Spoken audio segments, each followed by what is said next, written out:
होशे के बारे में क्या सीखा हमने कल?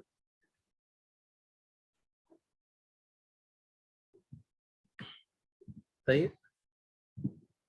उसकी सेवकाई के बारे में। उसकी क्या सेवकाई, उसने कहाँ पर सेवकाई की? इस्राएल के उत्तरी में। दोबारा बोले। इज़राइल के पास उसे सेवकाई की। ठीक है। कौन कौन से राजा के समय में था?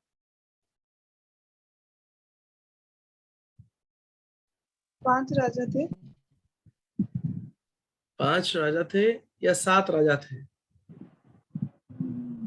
जो मुख्य थे मेन वो 5 थे वैसे सब।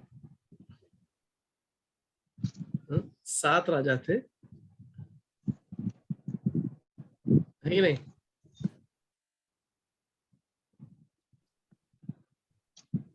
सात राजा थे। 7 राजाओं के मध्य में 5 राजा जो थे वो बुरे थे, है कि नहीं?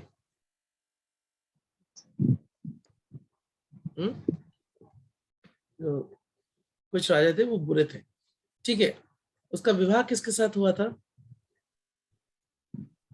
गोमेर जो गोमर वेश्यावृत्ति के साथ। वाला। हाँ, गोमर कैसे स्त्री है?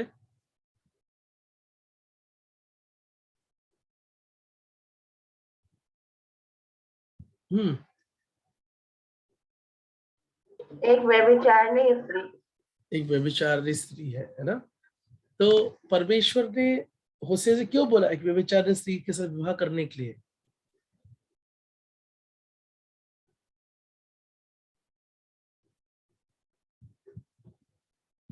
क्यों बोला? क्योंकि परमेश्वर सबको बताना चाहता था कि पाप का नतीजा ये होता है। ठीक है, पाप का, परंतु शायद परमेश्वर इज़राइल को सिखाने चाहते थे, है ना? परमेश्वर इज़राइल को सिखाना चाहते थे कि पाप का नतीजा, या वो जो पाप कर रहे हैं उसका जो नतीजा क्या है, व्हाट इज द कॉन्सिक्वेंस, उसका जो नतीजा, इसका परिणाम क्या है। ठीक है। तो किसने पाप किया? गोमेर। नहीं, किसने पाप किया? किसके पाप के कारण से परमेश्वर सिखाना चाहते थे? गोमेर नहीं, गोमेर के कारण, गोमेर के द्वारा परमेश्वर इज़राइल को सिखाना चाह रहे हैं। परमेश्वर क्यों सिखाना? यरोबाम के पाप। जेरोबोम के कारण से। एक कारण है कि जेरोबोम के कारण से वो, अब जेरोबोम का पाप क्या है?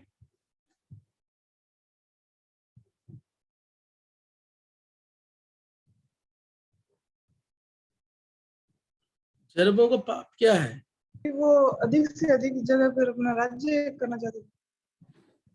अधिक से अधिक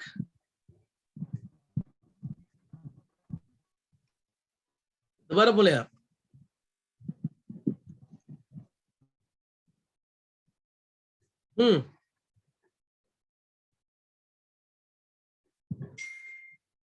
दोबारा बोलिए। अधिक से अधिक क्या करना चाहता था? वो लोगों पर अपने ज्यादा प्रभाव डालना।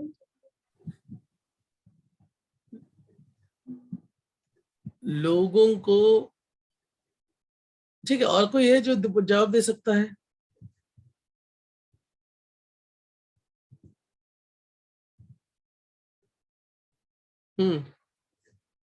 और कोई है जवाब दे सकते हैं?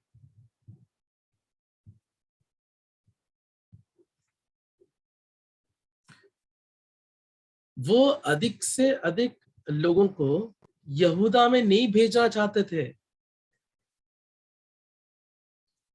वो यहूदा में भेजना नहीं चाहते थे। कारण क्या है? उसको डर था कि उसके हाथ से राजगद्दी छीन ली जाएगी, क्योंकि लोग यदि यहूदा, तो उसने क्या किया, उसने आराधना, क्योंकि यरूशलेम जो है वो यहूदा में आता है, तो उसने सोचा कि आराधना जो है वो क्यों ना उत्तरी या इज़राइल में क्यों नहीं आरंभ कर ले। तो इस कारण से उसने क्या किया, उसने परमेश्वर के साथ बलवा किया, खिलाफ किया, एक मूर्ति बनाकर, अब मूर्ति क्या है? एक बछड़ा, ठीक है। और उसने इज़राइल से कहा यही तुम्हारा परमेश्वर है, तुम इसकी सेवा करोगे। इसलिए वहां पर हम उस बात को देखते हैं। इस कारण से तो इसलिए हम क्या देखते हैं कि वहां पर हम कि परमेश्वर के किस प्रकार से मार्गों को, किस प्रकार से वो कार्य करते हैं, उस बात को वहां पर हम समझ रहे हैं। ठीक है। अब दूसरा पाप क्या है? एक पाप तो ये हो गया। अब दूसरा पाप है जेहू। ठीक है, जेहू को हम देखते हैं। द सिन ऑफ जेहू, जेहू के पाप को वहां पर क्या हम पढ़ते हैं? परमेश्वर देश को विभाजित करने जा रहे हैं। या देश को, अब हम जानते हैं आहाब के संदर्भ में जानते हैं आप, ठीक है। अब क्या पढ़ते हैं कि परमेश्वर जेहू के परिवार को, जो उसने जजरील के खाई में जो उसने कार्य किया है, उस कार्य को वहां पर परमेश्वर उसको दंड देने जा रहे हैं। तो जेहू ने क्या किया? यदि हम पहला और दूसरा राजा, ठीक है, यदि हम पढ़ेंगे, वहां पर लिखा है परमेश्वर ने जेहू से कहा था कि आहाब के परिवार को नाश करना है। ठीक है, समझ में आ रहा है ना आपको? परमेश्वर ने कहा था कि आहाब के परिवार को नाश करना है। हम जानते हैं आहाब कौन है? बताइए, आहाब कौन है?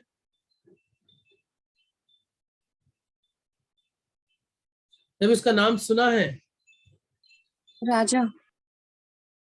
राजा है, ठीक है। आहाब जजरील या जजबेल की पत्नी है। जजबेल वो स्त्री है जो एक पापिनी स्त्री, राजा की पत्नी, बहुत ही क्रूर थी। उसने बाल आराधना को आगे लेके आए। ठीक है, इजराइल में बाल आराधना को बढ़ावा दिया। और वो समय है जब एलिया के समय पर, एलिया जब भविष्यवाणी का सेवकाई कर रहे थे, उस दौरान का समय को हम देखते हैं। ठीक है, परंतु उस बात को समझें कि परमेश्वर किस प्रकार से कार्य कर रहे हैं। तो परमेश्वर अब जेहू या अपने देश को क्या बोलते हैं, बंधुआई में भेजे जा रहे हैं। और हम जानते हैं कि बंधुआई में देश चला गया। ठीक है, तो उस बातों को हम अच्छी तरह जानते हैं। तो परमेश्वर किस प्रकार से कार्यों को वो कर रहे हैं, उस बात को हमें समझना है। ठीक है, तो क्या है समस्या?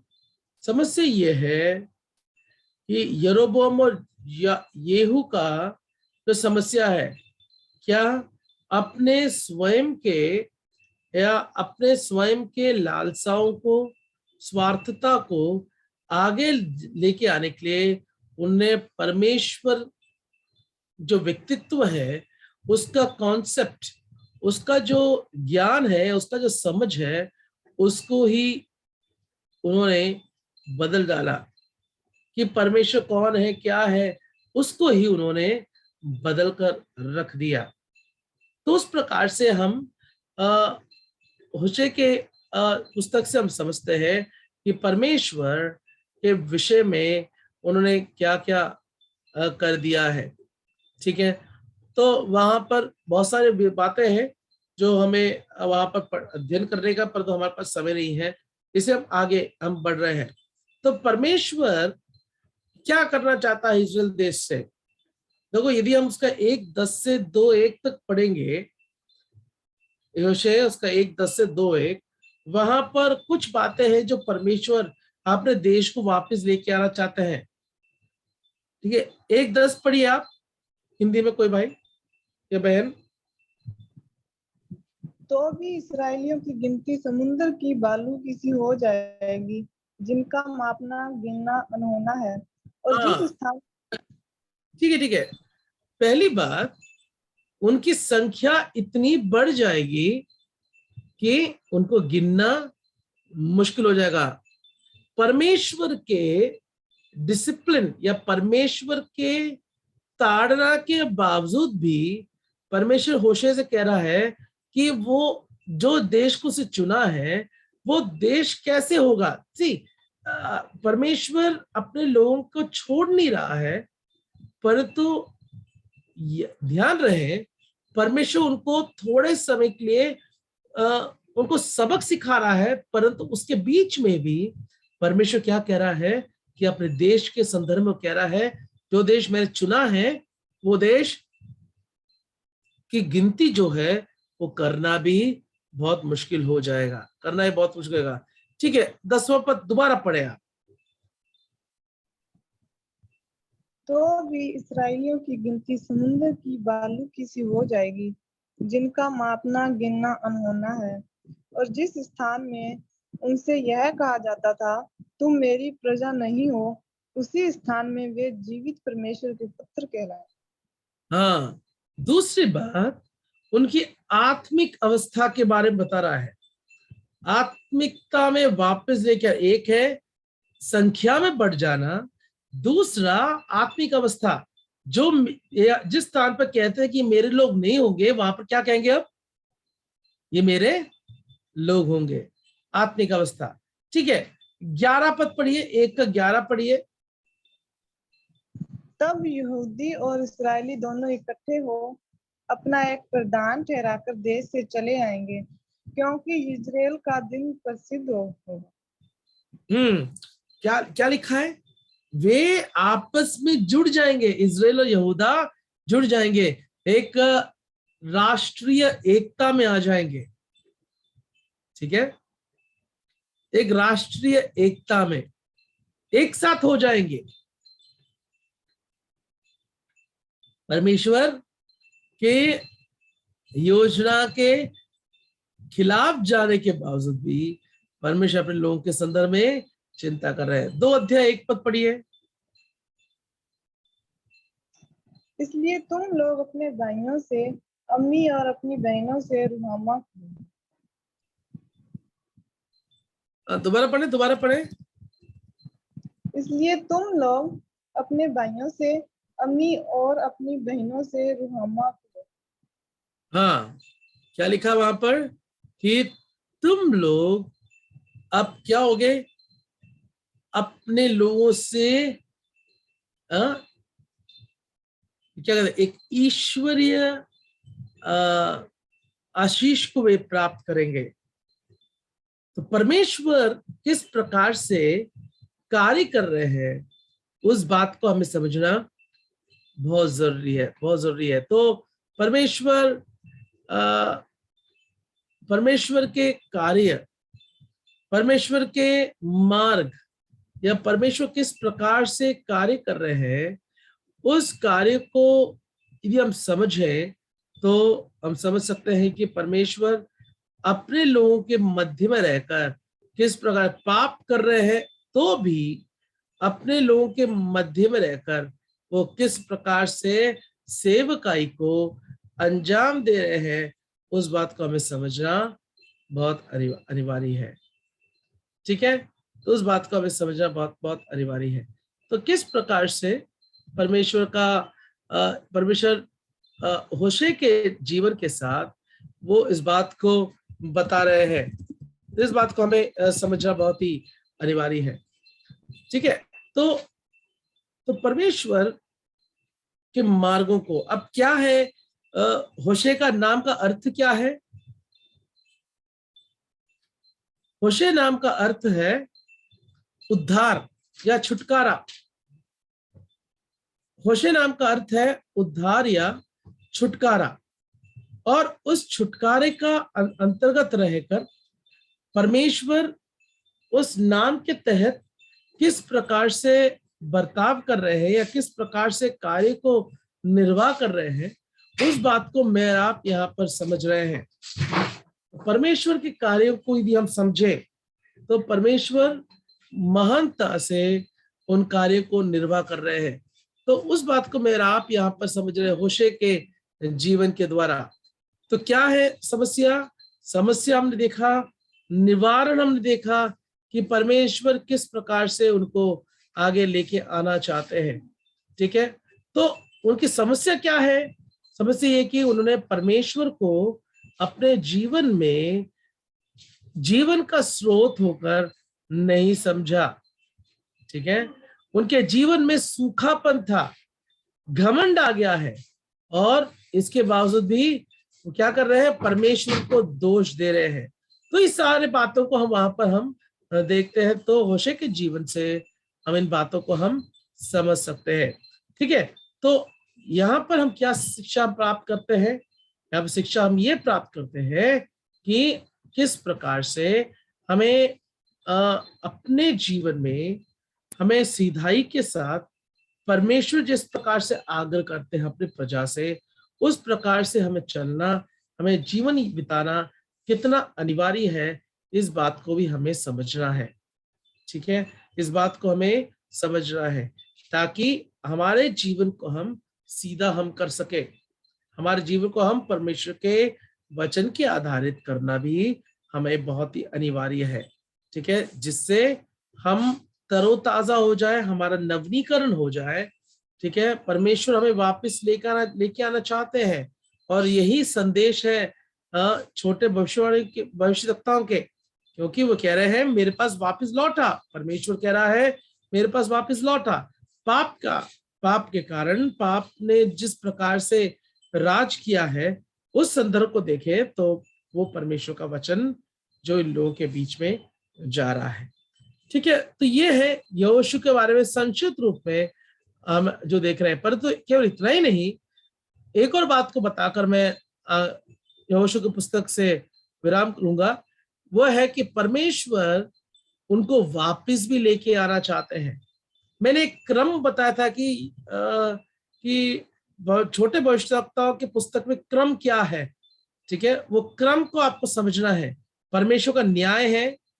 ठीक है, परमेश्वर उनको पाप के बारे में बता रहा है, छुटकारे के बारे में बता रहा है, और उनको वापस लेके आ, उनको उनके जीवन में वे छुटकारा लेकर वापस भी परमेश्वर लेके आ रहा है। अब उनके छुटकारे के बारे में क्या हम पढ़ते हैं वहां पर यदि हम आगे हम पढ़े, यदि दूसरा अध्याय 14 से लेके 23 पद तक यदि पढ़ेंगे, वहां पर परमेश्वर उनको कुछ वायदों कर रहा है। यदि वे वापस आएंगे, यदि वे परमेश्वर के पास आ जाएंगे, तो परमेश्वर किस प्रकार से उनके साथ कार्य कर रहे हैं, उन बात को भी हमें समझना बहुत अनिवार्य है।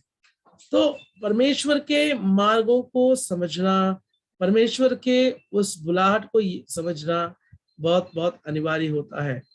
ठीक है, पर जैसे मैंने कहा कि हम अपने ऊपर निर्भर ना होकर परमेश्वर पर निर्भर होना हमें बहुत अनिवार्य है। ठीक है, डिपेंडेंस अपॉन गॉड, परमेश्वर पर हमें निर्भर होना बहुत अनिवार्य है। अब क्या हो गया था कि इजराइल अपने अविश्वासीयोग्यता के कारण से वे कहाँ चले गए? वे दंड में चले गए। ठीक है, दंड में वे लोग प्रवेश कर गए। उस बात को हमेशा ध्यान रखें। ठीक है, तो जब उन बातों को समझे, तो उन बातों को हमें ध्यान रखना है कि उनका जो ज्ञान जो है, या जब 4 अध्याय से 13 अध्याय तक या 14 अध्याय तक पढ़ते हैं, वहां पर क्या हम पढ़ते हैं? ठीक है, उनका परमेश्वर के संदर्भ में उनका ज्ञान कम हो गया है। 4 अध्याय 6 पद पढ़िए, 4 अध्याय 6 पद।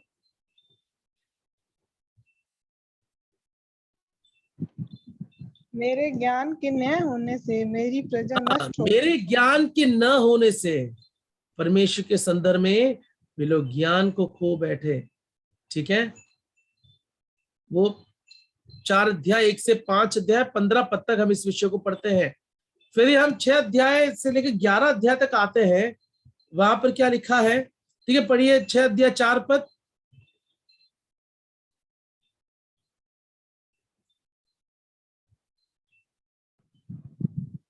हे एफ्रेम, मैं तुझसे क्या करूं? हे यहूदा, मैं तुझसे क्या करूं? तुम्हारा स्नेह तो भोर के मेघ के समान और सवेरे तुमने स्नेह खो दिया है, तुमने स्नेह खो दिया है। You lost your love. अब कोई प्रेम नहीं है, अब कोई प्रेम नहीं है। 11 अध्याय 12 पद से लेकर 13 अध्याय 16 पद तक पढ़े, वहां पर लिखा है अब कोई विश्वास योग्यता नहीं है। देखो 13 अध्याय 1 और 2 पद पढ़िए। जब एफ्रेम बोलता था तब लोग कांपते थे और वह इस्राएल में बड़ा था, परंतु जब वह बाल के कारण दोषी हो गया, बाल के कारण दोषी हो गए, बाल की आराधना करने लगे। आप जानते हैं बाल क्या है? बछड़ा। नहीं नहीं नहीं, बाल बचड़ा नहीं है। बाल वो कनानी ईश्वर है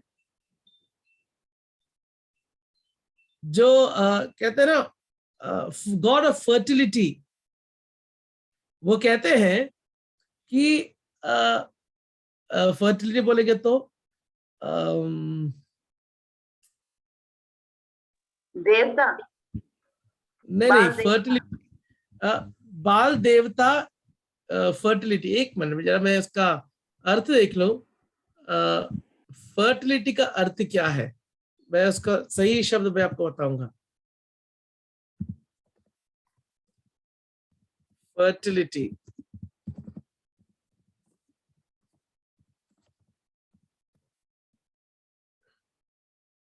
उपजाऊपन, समझ आ गया? उपजाऊपन का देवता है। वो ऐसे मानते हैं कि बहुत उपजाऊपन है, बहुत सारे बातों का वो उपजाऊ, वो फायदा लेके आने वालों के रूप में हम बाल देवता के रूप में हम देखते हैं। करानी देवता है और वो उसकी आराधना वे लोग करने लगे। परमेश्वर से वे दूर चले गए। परमेश्वर से दूर जाने के कारण से ये सब घटना उनके जीवन में हो रहा है। ठीक है, तो उस बात को वहां पर हम पढ़ते हैं। तो हमने क्या क्या देखा? हमने ये देखा कि किस प्रकार से परमेश्वर का ज्ञान नहीं है, परमेश्वर के प्रेम से दूर हो गए हैं और परमेश्वर से उन्होंने अविश्वास योग्यता या विश्वास योग्यता नहीं दिखाया। उन्होंने पर 14 अध्याय में जब आते हैं वहां पर क्या लिखा है? परमेश्वर का प्रेम और करुणा के संदर्भ में वहां पर लिखा है परमेश्वर उनको वापस लेके आना चाहते हैं। तो उन बातों को वहां पर हम 14 अध्याय में हम देखते हैं। ठीक है, कोई सवाल पूछना है आपको इसमें से जो हमने आज सीखा? कोई सवाल है इसमें से?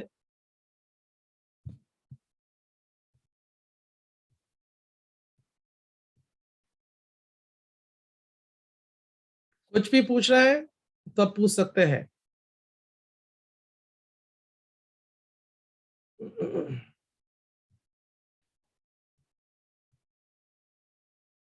पूरा सही हो गया, मतलब अच्छा है,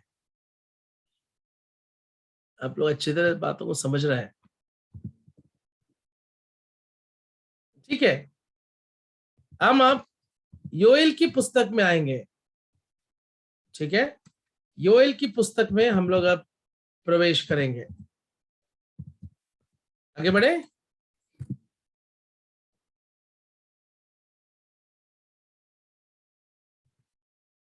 योएल का अर्थ क्या है?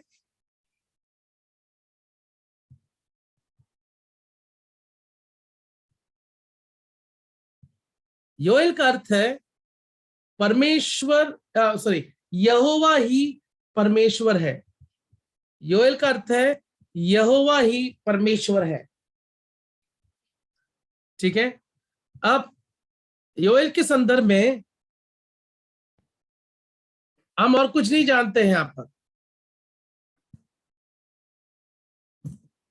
ठीक है, योएल के संदर्भ में हम इतना कुछ यहां पर नहीं जानते, परंतु योएल के केवल उसके पिताजी का नाम लिखा हुआ है। ठीक है, जब योएल की पुस्तक में आते हैं वहां पर केवल उसके पिताजी का नाम लिखा है, क्या उसके पिताजी का नाम क्या है? पथुएल। ठीक है, पथुएल उसके पिताजी का नाम। योएल का अर्थ क्या है?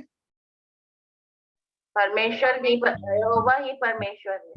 यहोवा ही परमेश्वर है।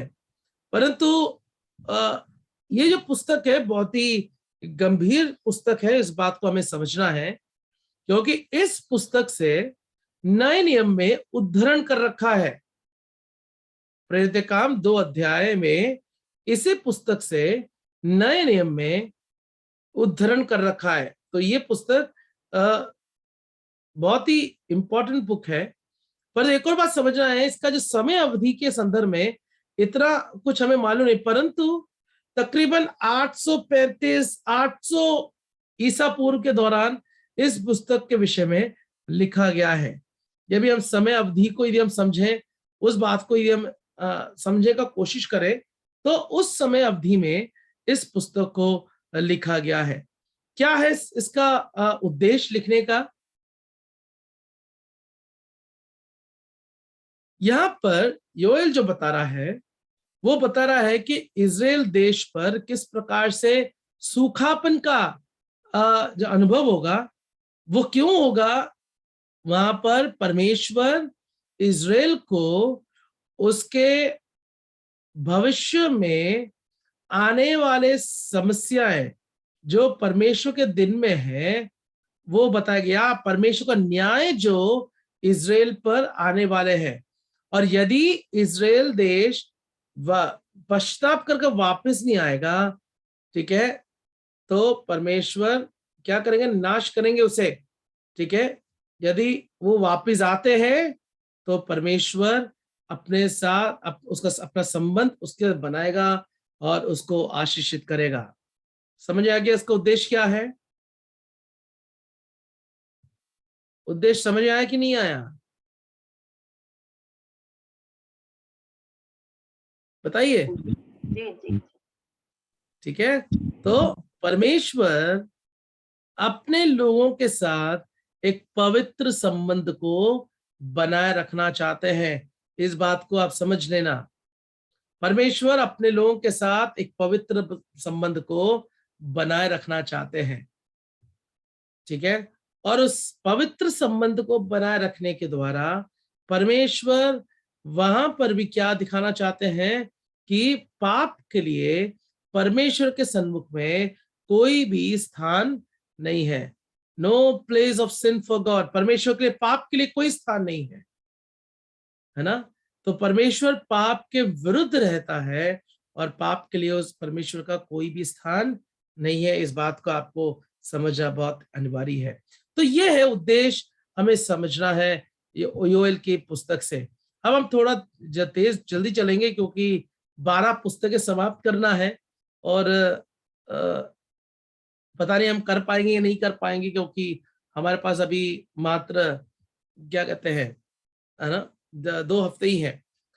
तो परमेश्वर वहां पर यदि हम पढ़ें, उसका 1 अध्याय से लेकर 2 अध्याय 11 पद तक यदि हम पढ़े, वहां पर परमेश्वर इजराइल को नाश करने के संदर्भ में बता रहा है। और नाश का कारण क्या है? उनका पाप। उनके पाप के कारण से परमेश्वर वहां पर बुला रहे हैं। अब यहां पर हमें कुछ बातों को हमें समझना है। देखो, यदि हम उसका 1 अध्याय 2 से लेकर 7 पदों पढ़ेंगे, वहां बोल रहे कि परमेश्वर टिड्डियों के द्वारा उनका नाश किया जाएगा। ठीक है, टिड्डियों के द्वारा। अब कुछ लोग या तो ये टिड्डियां जो है वास्तविक टिड्डियां है, या ये टिड्डियां जो है, ये टिड्डियां परमेश्वर का क्रोध है दूसरे देशों को संबोधित कर रहे होंगे। तो ये एक विचार, 2 विचारधाराएं हैं। ध्यान रहे, ये जो टिड्डियां जो है, क्या कह सकते हैं, 4 प्रकार के टिड्डियों के बारे में यहां पर लिखा गया है। यदि आपको स्मरण है, राजस्थान के उत्तरी भागों में या पश्चिमी भागों में टिड्डियों का एक समस्या हुआ था, याद है आपको?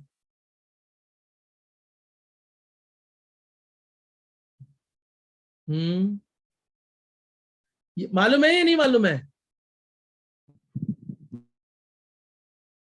बताइए। टिड्डियों की समस्या हुई थी, जहां पर टिड्डियों के दल खेतों पे जाकर बैठकर सब कुछ तहस नहस कर देते थे,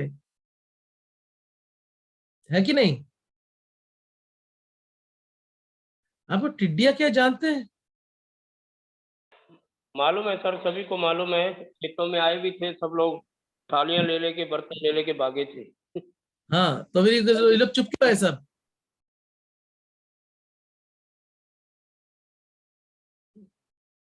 ठीक है, टिड्डियां जो है सब कुछ तहस नहस कर देते। तो परमेश्वर का क्रोध देखिए, ठीक है, परमेश्वर का क्रोध 4 प्रकार के टिड्डियों के विषय में यहां पर बताया जा रहा है, 4 प्रकार के टिड्डियों के विषय में। ठीक है, यहां पर कुछ लोग जो बोलते हैं इन टिड्डियों के संदर्भ में, वो बोलते हैं कि ये टिड्डियां जो है ये बहुत बड़ी संख्या में ये आए थे, सब कुछ तहस नहस करके चला गया। तो सारा देश जो है ये खत्म हो चुका था, फसलें खत्म हो गए। ठीक है, आपको याद है टिड्डियां कहां पर आई थी इससे पहले? इससे पहले टिड्डियां को हम कहां पढ़ते हैं? टिड्डियों का दल कहां पढ़ते हैं? निर्गमन में। निर्गमन में पढ़ते हैं। क्या पढ़ते हैं आप बताइए?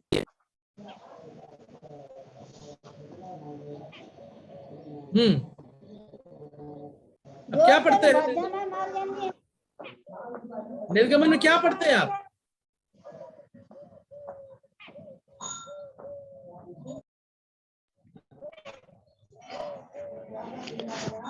सर जब मिस्र पर ये 7 विपत्तियां आई, हाँ, तो उसमें एक बार आपदा टिड्डियों की भी थी। 7 नहीं, 10 विपत्तियां है। हाँ, 10। हाँ, 10, जब 10 विपत्तियां आई तो वहां पर हम निर्गमन में परमेश्वर मिस्र देश में टिड्डियों का दल को भेज दे, ताकि परमेश्वर इस बात को, मालूम है आपको टिड्डियों के दल को क्यों भेजा है? टिड्डियों को दल को देखो, वहां पर देखो विरोधाभास देखिए आप, वहां पर टिड्डियों का दल क्यों भेजा है उस बात को, क्योंकि वो जो 10 जो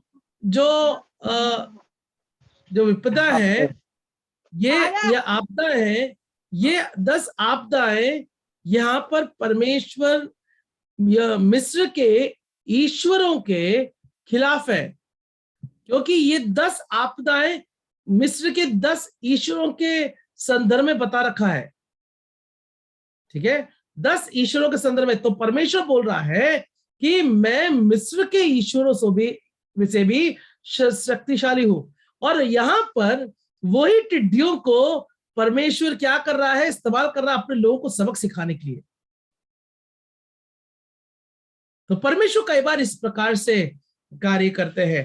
तो हमें समझना है कि परमेश्वर पाप से नफरत करते हैं। हम विश्वासी हैं तो परमेश्वर कभी पाप हमारे जीवन में नहीं देखना चाहते, पर तो हमें वहां से उभार कर बाहर निकाल कर वो लेके आना चाहते हैं।